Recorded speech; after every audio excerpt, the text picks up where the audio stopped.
오늘 설교 제목을 한번 따라해 주실까요? Finishing well. 아유, 영어가 나오네요. 한 번 더. Finishing well. 그러나 안심하십시오. 설교는 한국말로 합니다. 한동안 well-being이라는 말이 유행했던 시절이 있었습니다. 그런데 최근 들어서는 좋은 죽음, good death, 혹은 well dying에 대한 관심이 높아지고 있습니다. 왜냐하면 삶의 문제를 쭉 이렇게 들어가다 보니까 결국에는 끝에 가서 죽음의 문제에 부딪히기 때문에 이것도 참 중요하구나 하는 것을 인식하게 되었습니다. 좋은 죽음의 개념은 2008년경에 영국에서부터 시작이 되었습니다. 사회가 점점 고령화는 되어 가는데 그 죽음에 대한 사회적 준비가 너무 안 돼 있구나 하는 것을 깨닫고 그때부터 국가 차원에서 준비하기 시작했습니다. 이분들이 정의한 좋은 죽음, 행복한 죽음은 크게 4가지 요소가 있습니다. 첫째, 익숙한 환경에서, 그 다음에 존엄과 존경을 유지한 채, 셋째로는 가족이나 친구와 함께, 그리고 마지막으로는 고통 없이 죽는 것. 이 정도로 정리를 해 주셨습니다. 참고로 2010년에 영국 이코노미스트 잡지 산하 연구소가 전 세계 40개국을 선진국을 대상으로 실시한 죽음의 질 Quality of Death 인덱스 조사에서 영국이 1위를 차지했고 우리 한국은 32위를 차지했다고 합니다. 우리 한국인들의 이 죽음의 질이 결코 높지 않음을 우리가 엿볼 수 있습니다. 오늘 우리는 아브라함의 인생의 마지막 단계를 이제 끝으로 아브라함에 대한 스토리가 오늘 종료됩니다. 삶의 마지막을 잘 정리하고 생을 아름답게 마무리하려면 뭘 우리가 지금부터 준비해야 되는지를 우리 아브라함의 삶을 통해서 알아보려고 합니다. 그 첫걸음은 날마다 죽음을 의식하며 살라는 것입니다. 한번 따라해 주십시오. 날마다 죽음을 의식하며 살자. 살기도 바쁜데 무슨 죽음을 생각하면서 삽니까? 그냥 닥치면 당하는 거지. 많은 사람들이 이렇게 생각하는데 아닙니다. 아브라함은 어떻게 살았을까요? 한번 거꾸로 좀 돌아가 봅니다. 본토를 떠나서 약속의 땅, 가나안 땅에 도착한 아브라함, 하나님께서는 어느 날 그에게 나타나셔서 언약을 세우셨습니다. 창세기 15장이죠. 언약의 내용은 크게 2가지였습니다. 하나는 아들을 준다. 물론 그 아들을 준다는 약속 안에는 아들을 통해서 큰 민족을 이루게 하신다는 것까지 포함이 되어 있죠. 아들을 준다. 그 다음에 큰 민족이 이루어지면 또 뭐가 필요할까요? 땅이 필요하겠죠. 그래서 땅 준다. 내가 지금 들어와 있는 이 가나안 땅을 너의 후손들에게 줄 것이다. 약속하셨습니다. 그런데 창세기 15장을 잘 읽어보면 이 2가지가 중심이긴 하지만 그 사이에 아브라함 개인에 대한 약속이 하나 슬쩍 들어가 있는 것을 엿볼 수 있습니다. 아브라함의 죽음에 대한 언급입니다. 창세기 15장 15절 한번 같이 읽어보겠습니다. 시작. 너는 장수하다가 평안히 조상에게로 돌아가 장사될 것이요. 정말 good death, 좋은 죽음을 죽게 될 것을 하나님은 아브라함에게 오래전에 아브라함이 한창 때에 미리 말씀해 주신 것입니다. 그날 이후로 아브라함은 하나님의 거대한 약속과 함께 그 사이에 주신 자신의 그 최후, 자신의 인생의 마무리에 대한 그런 내용도 늘 기억하면서 살았음이 분명합니다. 여러분, 우리 동양 사람들은요, 죽음에 대해서 굉장히 터부시해 왔습니다. 다시는 돌아올 수 없는 저 황천길로 간다고 생각을 했습니다. 제가 어린 시절에 읍에서 자랐는데요. 가끔 상여 행렬이 이렇게 마을을 통과하는 것을 가끔 봤습니다. 지금도 그 멜로디가 기억나요. 오호호호호 이제 가면 언제 오나 오호호호 이 상여를 메고 나가는 분들이 부르는 노래였어요. 그리고 그 뒤따르는 그 가족들의 모습은 다 이렇게 상복을 입고 또 새끼줄로 뭘 이렇게 메고 하얀 리본을 달고 그러고 막 깃발이 나부끼는데 정말 우리가 평상시에는 볼 수 없는 그런 광경이에요. 마치 낯선 먼 나라로 떠나보내는 그런 서글픔이 그 행렬 속에서 느껴졌습니다. 반면에 기독교 정신에 입각한 그 서양 문화는 좀 다르죠. 무덤을 저 멀리 쓰지 않고요. 가까운 곳에다가 씁니다. 마을 어귀에 동네 무덤이 있고요. 교회 뒷뜰에 교인들의 무덤이 있습니다. 사진 한번 볼까요? 예, 여러분 미국 마을마다 도시마다 다니다 보면 저런 풍경 쉽게 만날 수 있잖아요. 그냥 저 교회를 출석하다가 천국 가신 분들 무덤을 저렇게 만들어 놓는 것입니다. 그러면 그 후손들이 교회 예배드리러 왔다가 할머니 무덤도 보고 할아버지 무덤도 가보고 또 아버지, 앤트, 엉클 쉽게 그러면서 저분들이 멀리 어디 가 계신 것이 아니고 그냥 우리와 가까이 계시다. 또 주님 다시 오시는 그날 아침에 저기서 일어나시겠지. 그러니까 죽음이라고 하는 것을 삶의 한 부분으로 이해를 자연스럽게 하게 되는 거죠. 사람이 죽으면 한국에서는 지금도 수의를 입힙니다. 그리고 손발을 이렇게 묶습니다. 가족들이 보면 평소에 보던 가족의 모습이 아니에요. 아주 죽음이 낯섭니다. 그런데 우리 미국에서는 또 서양에서는 평상복을 입히죠. 그리고 누워 계시는 모습을 장례식 때 뷰잉할 때 보면 진짜 그냥 평안히 누워 계시잖아요. 저러다가 꼭 다음 날 아침에 기지개를 펴면서 아우 잘 잤다 하면서 꼭 일어나실 것만 같은 그런 모습이에요. 우리 교회 어느 장로님이 얼마 전에 이렇게 대화를 나누다가 저는 제가 죽으면 양복을 입히지 말고 차라리 파자마를 입혀달라고 그렇게 유언을 할랍니다. 여러분 파자마 입고 누워있는 성도의 모습 혹시 보셨나요? 저도 아직 보지는 못했지만 괜찮을 것 같아요. 아주 성경적일 것 같아요. 아직은 못 봤어요. 혹시 어느 분이 처음으로 또 파자마 입고 누우실는지 한번 기대가 되기도 합니다. 여러분 메멘토 모리라는 유명한 라틴어가 있습니다. 너의 죽음, 당신도 언젠가 반드시 죽는다는 것을 기억하십시오. 이런 말인데 원래 이 말은 로마의 장군이 싸움에서 이기고 개선할 때 온 시민이 나와서 장군의 이름을 연호하면서 이제 환영을 하죠. 그때 그 장군이 노예 한 사람을 자기 옆에 딱 세우고 저 군중들의 목소리에 뒤지지 않게 너는 큰 소리로 나에게 계속 내 귀에다가 말해라. 뭐라고? 메멘토 모리. 메멘토 모리.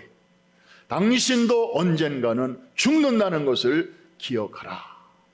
그래서 한번 영화의 장면인데 바로 저 유명한 장면입니다. 저 뒤에 흰 옷 입고 있는 종이 바로 저 장군의 귀에다가 외치는 말입니다. 얼마나 지혜롭습니까? 현실의 그 즐거움과 환영 인파에 함몰되지 않고 그 가운데서도 자신의 끝을 생각하며 살아가는 사람은 오늘을 함부로 살지 않습니다. 그래서 메멘토 모리와 함께 중요한 말이 카르페 디엠이라고 하는 또 다른 라틴어죠. 영어로 하면은 seize the day, 오늘을 붙잡으라, 그런 말인데 현재를 충실하게 살아가라는 것입니다.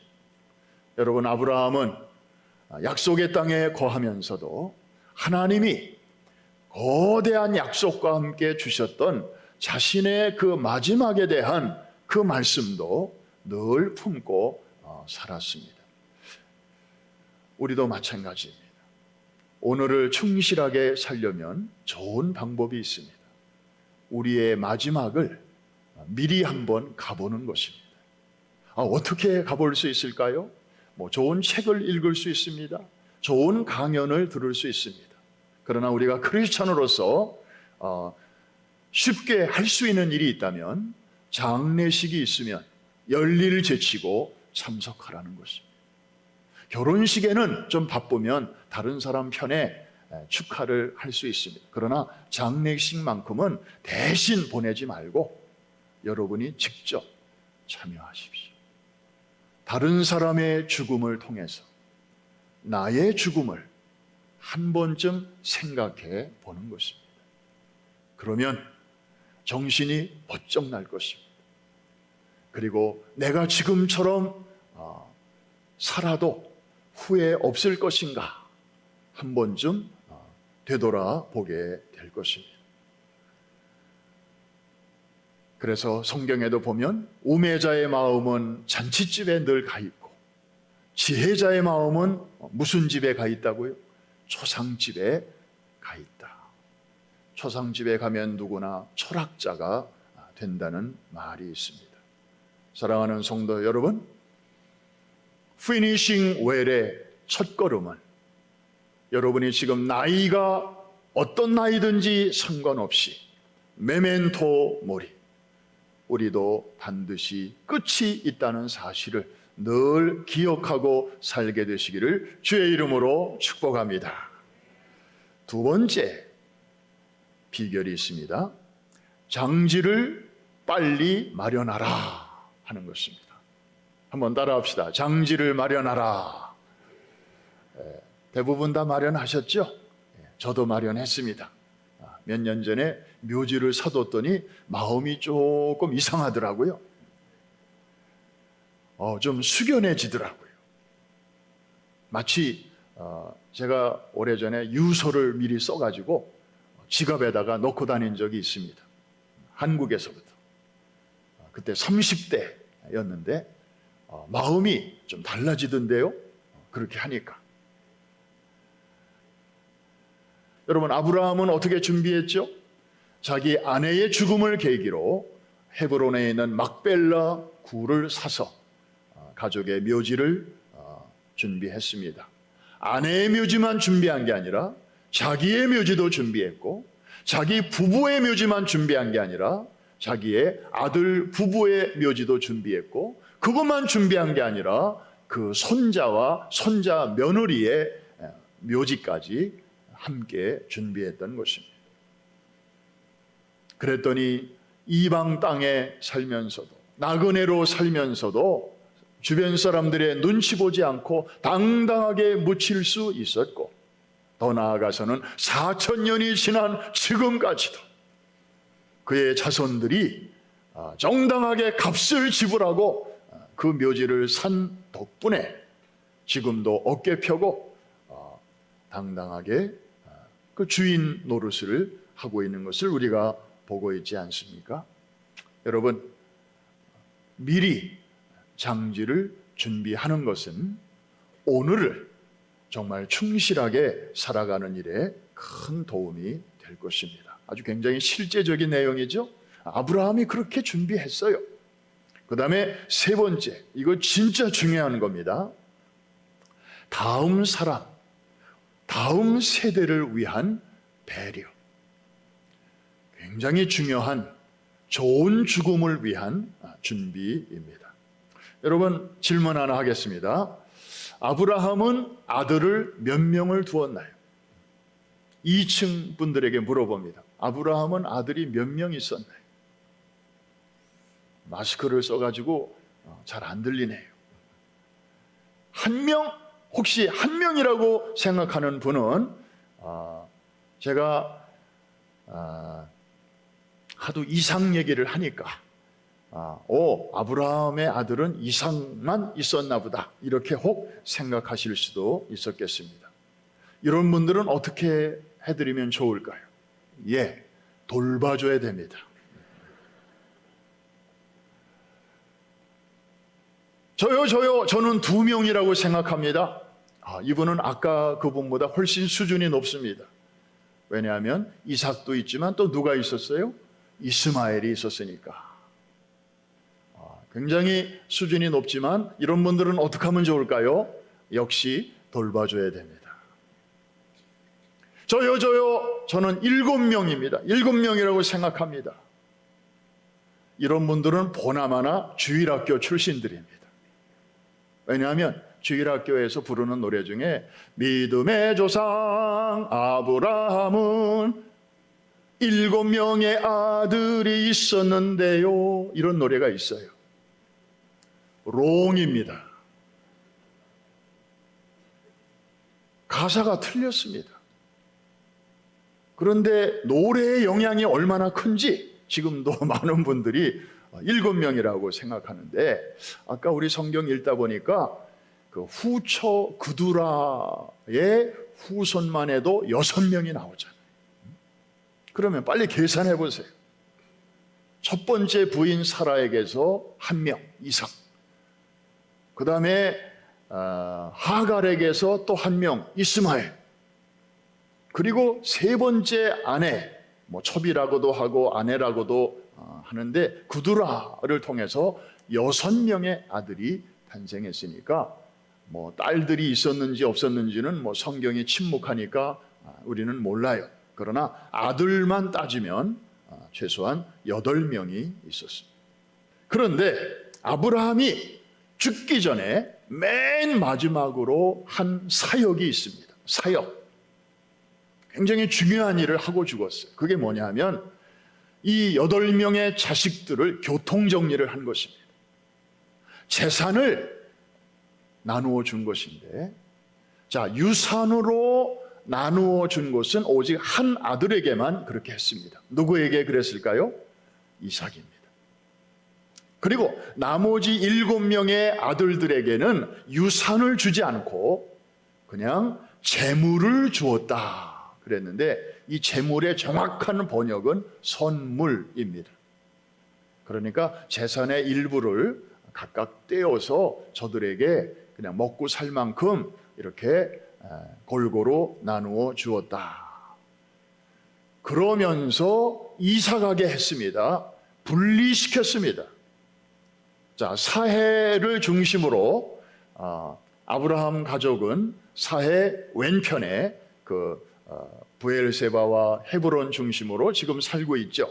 그래서 이삭을 계속 그쪽에 살게 하고 나머지 아들들은 사해 반대편에, 사해 동편에 그쪽으로 재물을 주어서 다 이사를 가게 한 것. 그것이 바로 오늘 본문의 요점입니다. 왜 그렇게 했을까요? 행여나 있을 수 있는 그 아들들 사이에, 형제들 사이에 갈등의 소지를 근본적으로 잘라버린 것입니다. 차단해 버린 것입니다. 여러분, 아브라함에게는 쓰라린 경험이 있잖아요. 아들이 둘이었던 시절이 있었습니다.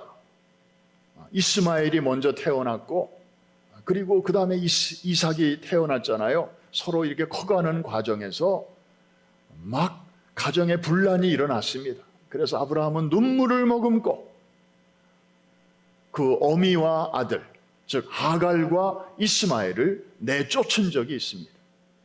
그로 인해서 평화롭던 아브라함의 가정에 정말 아주 평지풍파가 일어나지 않았습니까? 겨우 아들이 둘밖에 없었을 때에도 그런 일이 있었던 아브라함이기 때문에, 그래도 자기가 살아있을 때는 그래도 괜찮지만 자기가 죽고 나면 이 아들들이 이제 부모가 다 없으니까 자기들끼리 또 치고받고 싸우고 그럴 수도 있기 때문에 아브라함은 저들을 저 멀리 이렇게 이주를 시켰던 것입니다. 더 중요한 이유가 있습니다. 아브라함은 알았습니다. 자기의 아들 이삭을 통해서 장차 천하 만민이 복을 얻게 될 메시아가 이 땅에 오실 것을 멀리서부터 바라보았던 사람이기 때문에 행여나 다른 자식들이 옆에 같이 살다가 그런 복잡한 일이라도 생기면 메시아 오시는 길이 어려움을 겪을 수도 있기 때문에 그 길을 예비하고 준비하는 차원에서 그렇게 정리를 했던 것입니다. 멀리 내다보고 다음 시대를 바라보면서 이런 배려를 했던 것입니다. 여러분, 좋은 죽음을 위한 준비 중에 이 관계의 정리, 그래서 용서할 사람은 용서하고 또 용서를 받아야 할 사람에게는 겸손하게 용서를 구하고, 이런 관계의 정리가 굉장히 중요합니다. 왜? 사람은 가도 무엇은 남기 때문에? 관계는 남기 때문입니다. 그런 면에서 아브라함은 참 지혜로웠습니다. 자기가 죽은 이후까지를 내다보면서 자기가 할 수 있는 일을 죽기 전에 깔끔하게 마무리를 잘 해놓았던 것이지요. 사랑하는 성도 여러분, 이번에 시니어 수양회가 있었습니다. 1차와 2차. 지난 주말부터 주 초까지 연속해서 있었습니다. 행복한 노년, 골든 빌리지라는 그런 주제로 펜실베니아 주에 있는 미국 수양관에서 열렸습니다. 거기 다녀오신 우리 시니어들도 여기 많이 계시고, 또 아마 그분들을 통해서 또 이미 가족들도 소식을 많이 들으셨을 것입니다. 이번 모임은 여러모로 뉴 노멀 시대를 여시는 하나님의 신호탄이었습니다. 사실 우리가 생각해 보면 시니어들만큼 코로나 팬데믹의 최대 피해자 그룹이 또 없습니다. 우선 신체적으로 바이러스에 가장 취약한 분들이옵니다.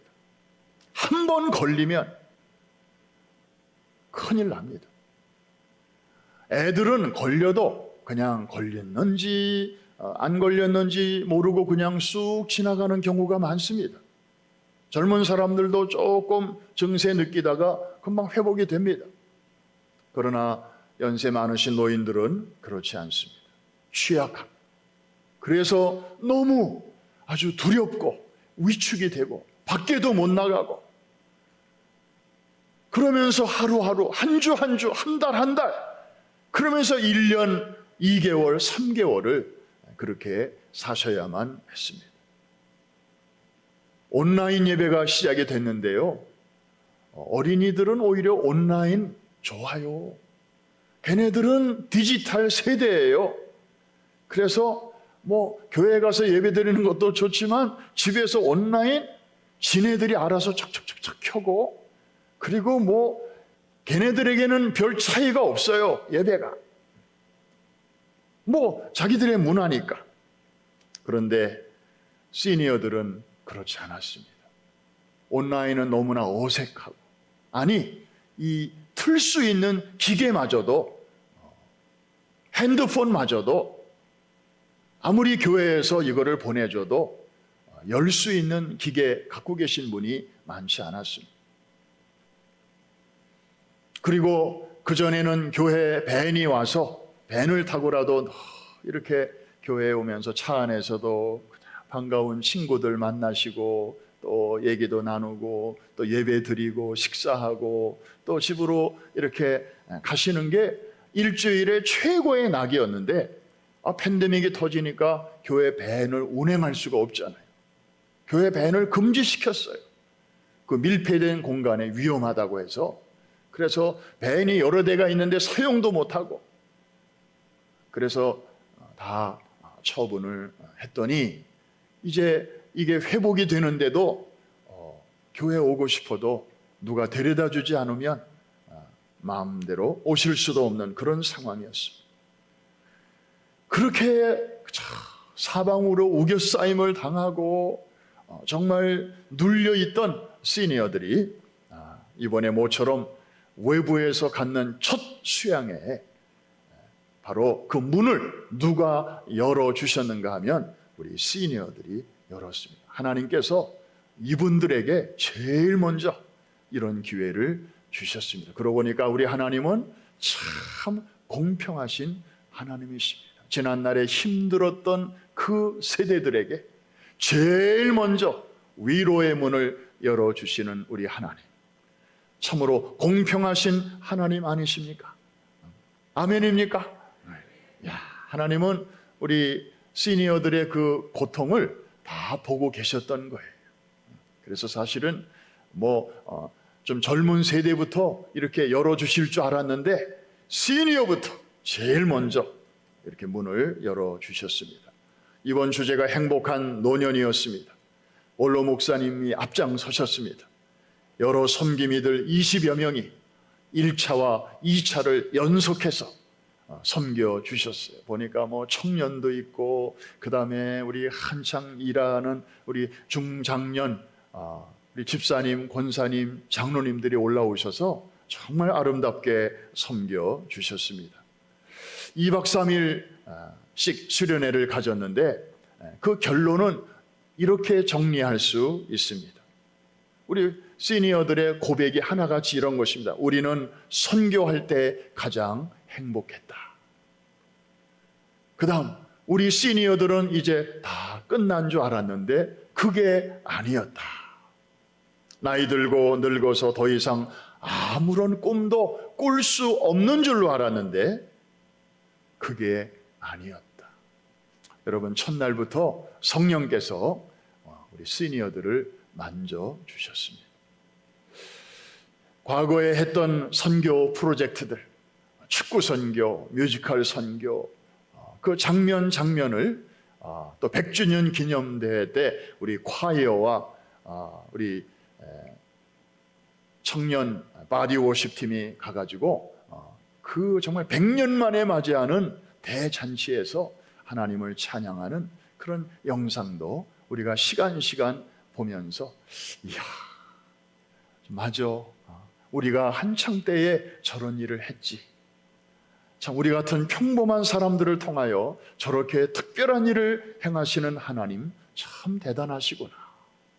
우리 같은 사람이 저런 일에 쓰임을 받게 하신 주님 정말 감사하다. 정말 이 뿌듯한 자긍심, 그 빌더 제너레이션으로서 그런 아주 행복한 느낌을 다시 회복할 수가 있었습니다. 그런데 그게 끝이 아니었고, 이제 우리 시대에 하나님께서 하고 싶어 하시는 일이 있습니다 하면서 크게 두 가지 프로젝트를 소개를 했습니다. 하나는 캄보디아의 그 300채의 집을 3년 안에 지어주어서 집이 없는 그 홈리스 세대들에게 보금자리를 마련해주고, 그 가정들과 특별히 그 가정에서 자라나는 그 414 다음 세대들에게 우리가 복음을 소개하고 또 잘 가르치고, 그래서 그 300채 마을 안에 이제 교회도 짓고 여러 가지 또 자립할 수 있는 그 영농 시설도 만들어주는 그런 종합적인 그 하우징 프로젝트를 소개했습니다. 그 땅은 사실 17년 전에 우리 신수빈 장로님하고 저하고 둘이 가서 이제 계약을 했습니다. 우리 장로님이 기도하시는 중에 여기에 땅을 사놓으면 나중에 이 나라의 다음 세대들을 선교하는데 큰 도움이 되겠다, 그런 감동을 받으셔가지고 가서 사셨어요. 근데 살 당시만 해도 땅의 경계선에 울타리도 없었어요. 그리고 아무도 쓰지 않는 그런 야산 구릉지였기 때문에 그냥 땅하고 나무들 몇 그루 좀 있고 그랬어요. 그리고 우리는 돌아와서 그동안 레스큐 185에다가 그 다음에 414 운동 이거 정신없이 하느라고 캄보디아는 그냥 그렇게 그냥 묵은 땅으로 두고 있었어요. 그러다가 장로님께서 그 땅을 이렇게 행정적으로 잘 손질을 하셔가지고 교회에 이제 도네이션을 하셨어요. 앞으로 교회가 이 인도 차이나 반도에도 414 복음이 필요하니까 그 일에 써달라고 도네이션을 하셨어요. 제가 17년 전에 장로님하고 같이 갔을 때 특이한 거를 하나 발견했어요. 우리가 이제 산 땅이니까 우리 땅이 됐잖아요. 근데 거기에 나무들이 좀 있는 그 그늘에 웬 캄보디아 사람들이 살고 있는 거예요. 우리 땅인데. 그래서 안내하시는 분한테 제가 물어봤어요. 저분들이 누구냐 그랬더니 캄보디아 사람들인데 소위 홈리스들이라. 집이 없다 보니까 저렇게 나무 있는 곳에 와서 지붕 만들고 벽 만들고 애 낳고 살고 있다는 거예요. 그래서 쫓아내면 안 됩니까? 그랬더니 저렇게 이미 자리를 잡은 집들은 못 쫓아내는 게 현지의 법이래요. 제가 그 말을 듣고 생각했습니다. 이야, 정말 이 BJR 전략은 어느 나라에서나 다 통하는구나. 굉장히 그 전문적인 전략인데 BJR, 배째라 전략입니다. 아무것도 없을 때 그냥 마지막으로 쓰는 방법. 그러니까 아무도 못 쫓아내는 거예요. 그분들 아마 지금도 살고 있을 거예요, 거기. 그냥 자식 낳고 사는 거예요. 그런데 이제 우리가 지금 준비하는 그 프로젝트가 뭐냐 하면 300채를 3년에 걸쳐서 짓고 그럴 것인데 이제 그런 분들을 우리가 그 집으로 입주를 시켜서 아이들에게 질 좋은 그런 삶의 질을 좀 높이는 그런 프로젝트를 지금 하고 있는 것입니다. 그래서 한 가정이 최소한 5명쯤 되니까 엄마 아빠의 애들 셋 300채면은 1,500명이 들어와서 살게 되는 한 타운이 이제 형성이 됩니다. 자라나는 우리 414어들을 10년만 우리가 잘 서포트하면 어떤 일이 일어나겠습니까? 여러분, 캄보디아는요 전통적인 불교 국가예요. 그 주변 나라도 다 마찬가지예요. 태국, 캄보디아, 미얀마, 베트남 다 지독한 불교 국가들이에요. 선교사님들이 가서 선교하는데 너무너무 애로를 많이 겪어요. 그런데 다음 세대들을 우리가 하나님의 사랑으로 양육을 하면 10년 지나면 이 아이들이 훌륭한 크리스찬 청년들이 됩니다. 그리고 각자 이제 사회 곳곳으로 들어가서 그 불교 사회 속에 들어가서 크리스찬으로서 선한 영향력을 끼치면서 살아가게 될 것입니다. 여러분, 그런 꿈을 한번 이렇게 꿔보십시오. 그려보십시오. 10년 금방 지나가지 않습니까? 그런데 한 가지 더 그 하우징 프로젝트의 정말 놀라운 그 하나님의 보너스라고 할까? 거기서 멀지 않은 곳에 세계적인 관광지가 있습니다. 캄보디아 그러면 크게 두 군데인데 하나는 수도 푸놈펜. 푸놈펜에 가면은요 해골 바가지밖에 없어요. 볼 게. 그 폴포트 정권 때 인종 청소했던 그 흔적들. 그런데 또 다른 관광 명소는 시엔립이라고 하는 곳에 있습니다. 거기는 그 유명한 앙코르와트라고 하는 힌두교 사원이 있어요. 얼마나 웅장하고 큰지. 전 세계에서 1년 내내 관광객들이 몰려와요. 그런데 거기서 멀지 않은 곳에 우리가 사놓은 선교지가 있습니다. 그래서 이 300채 마을, 우리 사놓은 그 땅에다가 극장을 하나 만드는 것입니다. 예배당 겸 극장으로 이렇게 해서 우리 교회처럼 그래서 His Life를 1년 내내 봄, 여름, 가을, 겨울 시즌에 이것을 올리는 것입니다. 거기에 출연진들 이미 다 지금 준비되어 있습니다. 스페인에서도 오겠다고 그러고 태국에서도 오겠다고 그러고 또 우리 뉴욕에서도 가고 그래서 뭐 이미 사람들은 준비되어 있어요. 건물만 딱 세워지면 이제 전 세계에서 앙코르와트 보러 온 사람들이 조금 떨어진 곳에 가면은 뉴욕 타임즈도 극찬한 수준 높은 그 His Life라는 뮤지컬을 볼 수 있다더라. 온 김에 거기까지 보고 가자. 할렐루야. 이런 일들을 지금 우리가 꿈을 꾸고 있는데 하나님이 기뻐하시고 하나님이 허락하시면 정말 잘 될 줄로 믿습니다. 독일의 저 남부의 오라모가우르라는 그 조그만 마을 있잖아요. 인구 5천 명밖에 안 되는 그 마을이 지금 10년에 한 번 하는 그 패션 플레이 하나 가지고 저렇게 전 세계 사람들의 마음을 감동시키고 죽기 전에 꼭 한 번 나도 가보고 싶다 하는 버킷리스트에 그게 들어가 있잖아요. 우리라고 뭐 못할 거 뭐 있습니까? 캄보디아, 인도차이나 반도가 변화될 줄로 믿습니다. 전 세계에서 몰려드는 많은 관광객들에게 우리가 피 묻은 복음을 전할 수 있는 또 좋은 채널이 될 줄로 믿습니다.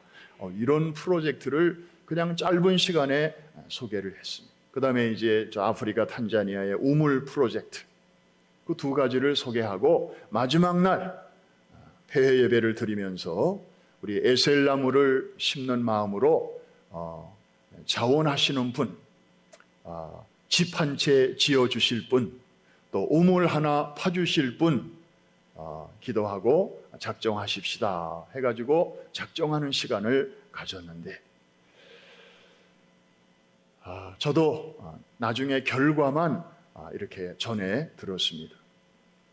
그냥 놀라지는 마시고 전체 300채 중에서 3년 내로 이제 300채를 짓기로 했는데 그 중에 이번에 참석한 시니어들이 지어주기로 약정한 게 100채가 나왔습니다. 할렐루야. 아프리카 탄자니아 그 모슬렘 지역입니다. 대개 이 우물이 없는 지역들이 다 모슬렘 부모들이고 모슬렘 애들이에요. 그 교복을 보면 알아요. 하얀 옷을 입은 애들은 다 모슬렘 애들이. 그런데 우물이 없는 지역에 우리가 우물을 파주자 해가지고 시니어들이 기존의 우물 프로젝트 말고 시니어들이 새롭게 파주시기로 약정한 우물이 70개 약정이 나왔습니다. 자, 집은 3년 내로 지어주고 우물은 1년 내로 파주기로 우리 시니어들이 마음을 그렇게 여셨습니다. 사랑하는 성도 여러분, 성경에 보면 성령이 임하시면 자녀들은 예언할 것이요 젊은이들은 환상을 보고 나이 든 분들은 꿈을 꾸리라. 우리 개역 성경에는 늙은이들은 꿈을 꾸리라 그렇게 번역이 됐는데 듣는 늙은이 기분 별로 안 좋아요. 근데 표준 새 번역에 보니까 나이 든 이들은 얼마나 좋아요. 한번 따라합시다. 나이 든 이들은 꿈을 꾸리라. 저는요 성경을 읽으면서 애들이 장래일을 말하고 예언이죠. 뭐 그럴 수 있지 뭐 애들이니까. 젊은이들이 환상을 보고 비전을 얘기하고 당연히 그래야죠. 그런데 나이 든 분들이 꿈을 꾸리라? 무슨 꿈? 속으로 사실 의아했었어요. 그런데 이번에 시니어 수양회를 보면서 저는 확인했어요. 성령님이 터치하시니까 꿈을 잃어버린 시니어들이 새로운 꿈을 꿀 수 있다는 것을. 여러분, 하나님 말씀은 정말 참입니다. 이거는 인간적인 꿈이 아니에요. 뭐 자기의 명예를 위해서 무슨 생각하는 그런 야망이 아니잖아요. 정말 나무 한 그루를 심는 마음으로 내가 떠난 다음에라도 다음 사람들이 귀한 은혜를 누릴 수 있도록 그런 배려가 깃들어 있는 그런 꿈이었습니다. 저는 깜짝 놀랐습니다. 지난 5월 말에 하나님께서 감동 주시는 대로 저는 에셀나무 프로젝트를 그냥 선포만 했습니다. 목적지는 선명히 보이지만 거기까지 가는 길이 아직 보이지 않았습니다. 그래서 하나님께 기다리고 있었습니다. 그런데 이번에 가장 연약한 시니어들을 통해서 에셀나무 프로젝트의 첫 삽을 뜨게 하실 줄은 저는 진정 몰랐습니다. 이번에 시니어들을 통해 이같이 놀라운 일을 행하시는 하나님께 우리 감사와 영광의 박수를 한번 다시 올려드립니다.